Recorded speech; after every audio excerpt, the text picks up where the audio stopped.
High বন্ধুরা, welcome back to my channel. আশা করছি সবাই ভালো আছে, আমিও ভালো আছি। দেখো এখন তো ফুলকপি উঠেই পড়েছে, তো আমি ফুলকপির একটা নতুন রেসিপি শেয়ার করছি তোমাদের সঙ্গে। তো ফুলকপির পাতাগুলো সবাই তো বেশিরভাগ সবাই ফেলেই দেয়, তো আমি না ফেলে দিয়ে তোমাদের সঙ্গে একটা নতুন রেসিপি শেয়ার করছি। দেখো কেমন হয়েছে, অবশ্যই বানিয়ে ফেলো। যদি ভালো লাগে লাইক কমেন্ট শেয়ার আর সাবস্ক্রাইব করতে ভুলবেন আমার চ্যানেলটিকে।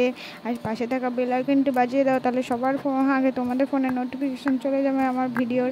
ঠিক আছে, তো যাই হোক, দেখো আমি এই কপি পাতাগুলো ভালো করে ধুয়ে নিয়েছি আর একদম গিজি গিজি করে কেটে নিয়েছি। আর এই রেসিপি তৈরি করতে লাগে কাঁচা লঙ্কা আর কালো জিরে, আর লাগে রসুন, একটু বেশিরভাগ পরিমাণে রসুন দিতে হয়। ঠিক আছে, তো রসুনগুলো আমি ছেঁচে নিয়েছি আর কাঁচা লঙ্কাগুলো ছিঁড়ে নিয়েছি।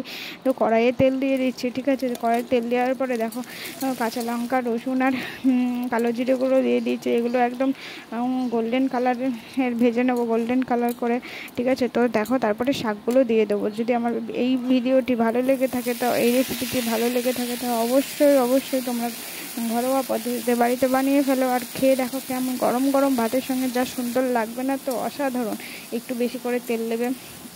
তো দেখো এই রেসিপি একবার বানিয়ে খেয়ে দেখো, তো মুখ থেকে আর ছাড়বে না। ঠিক আছে, দেখো আমিও বানিয়েছিলাম, আমারও খেতে খুব ভালো লেগেছে, অবশ্যই তোমাদেরও ভালো লাগবে। ঠিক আছে, তো দেখো আমি একটু সামান্য পরিমাণ জল দিয়ে দিয়েছি আর বেশিরভাগ তেল দিয়ে দিচ্ছি। বেশি তেল দিয়ে এটা আর পরিমাণ মতো লবণ আর হলুদ দিয়ে দিচ্ছি। ঠিক আছে, তোমরা যে যে পরিমাণে খাও সেই পরিমাণে ঝাল আর লবণটা দিয়ে দেবে। ঠিক আছে, তো দেখো আমি এটা ভালো করে একদম লাল লাল করে ভেজে নিয়েছি। হ্যাঁ, তো যতক্ষণ না তুলবে পাতাটা ততক্ষণ ভাজতে হবে। ঠিক আছে, তো আমার এই রেসিপিটি কেমন লাগছে অবশ্যই জানাবে কমেন্ট করে। ঠিক আছে, তো দেখো আমি এটা 15-20 মিনিট মতো ভেজে নেবো, যতক্ষণ এটা টুটবে না ততক্ষণ। ঠিক আছে, তো ভাজার পরে দেখো ভাজা প্রায় হয়েই গেছে। ঠিক আছে, তো ভাজার পরে এটা পাতাগুলো আমি তুলে নেবো। তুলে নেওয়ার পরে এটা আমি বাটবো। ঠিক আছে, বাটতে হবে, বাটার পরেই এটা খেতে হয়। ঠিক আছে, তো দেখো আমি বেটে নিচ্ছি, তো বাটাও হয়ে গেল। ঠিক আছে, এবার গরম গরম ভাতের সাথে